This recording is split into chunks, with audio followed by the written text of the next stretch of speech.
बिस्मिल्लाहिर्रहमानिर्रहीम अस्सलाम वालेकुम काश्तकार भाइयों। इस वक्त आप कपास की फसल काश्त करने के लिए 2 से 3 काम कर रहे हैं। या तो आप ज़मीन की तैयारी कर रहे हैं या आप बीज की ख़रीदारी कर रहे हैं। काश्तकार भाइयों, इस वक्त आपको कौन कौन सी एहतियात करनी चाहिए ताकि आप नुकसान से बच सकें, इसके बारे में आज हम बात कर रहे होंगे। अगर आपने हमारा चैनल सब्सक्राइब नहीं किया, चैनल को फ़ौरन सब्सक्राइब कर दें, साथ में बेल के बटन को दबा दें ताकि फसलों के मुतालिक हम जितनी वीडियो बना रहे होते हैं वो आपको बर वक्त मिल सकें। काश्तकार भाइयों, हमारा तजर्बा ये कहता है कि हमारे कुछ काश्तकार हर साल कुछ गलतियां करते हैं जिसकी वजह से कुछ चंद एक किसान जो हैं हमारे वो परेशान नज़र आते हैं।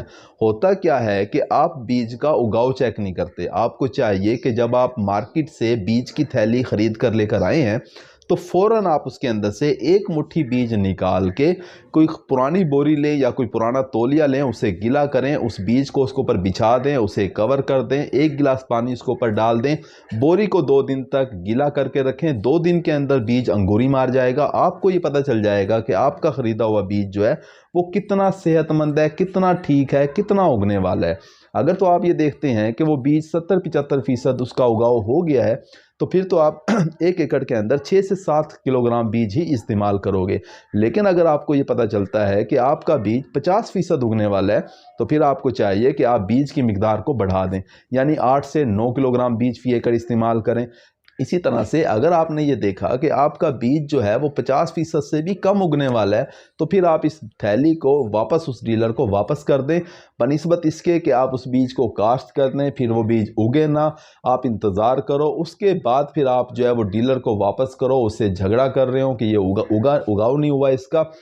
होगा क्या कि वो डीलर जो है आपको बीज के पैसे तो शायद वापस कर देगा, लेकिन आपका जो खर्चा ज़मीन की तैयारी पे हुआ, आपका पानी के ऊपर जो खर्चा हुआ, लेबर का जो खर्चा हुआ, उसे लगाने का, उसके ऊपर स्प्रे करवाने का जो खर्चा हुआ, वो सारे के सारे पैसे आपके ज़ाया हो जाएंगे। और सबसे बड़ा नुकसान जो होगा वो ये होगा कि आपका टाइम ज़ाया हो जाएगा, क्योंकि आप बीज के उगने का इंतज़ार करते रहे और जब तक आपने देखा कि बीज नहीं उगा तो आप फिर उसके बाद या तो अगर आप कपास की फसल ही काश्त करोगे तो पैदावार कम आएगी, और अगर नहीं करोगे तो आपकी कपास की फसल ज़ाया हो जाती है। तो काश्तकार भाइयों, बीज का उगाव शुरू में चेक करना बहुत ज़रूरी है। 2 दिन के अंदर आप ज़मीन की तैयारी कर रहे होते हैं, 2 दिन के अंदर उगाव चेक हो जाता है।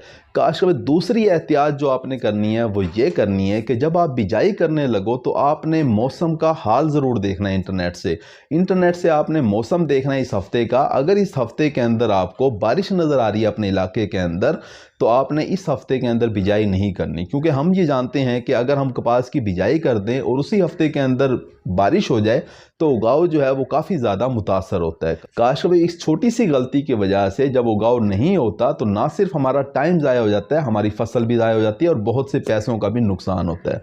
काश्तकार भाई, तीसरी एहतियात जो आपने करनी है वो ये करनी है कि अगर आपके खेत के अंदर पिछले साल आपने कपास की फसल काश्त की थी और उसमें दीमक का हमला हुआ था तो आपने इस साल दीमक के हमले का इंतज़ार नहीं करना। आपने अभी इसी वक्त जो है वो क्लोरीपायरीफास 1.5 से 2 लीटर फी एकड़ आपने टुक्के पे रख के आपने ये फ्लड कर देनी है पानी के साथ। काश्तकार भाई, जिस खेत के अंदर पिछले साल दीमक का हमला हुआ था उस खेत के अंदर इस साल भी दीमक का हमला लाजमी होगा जून जुलाई के महीने में।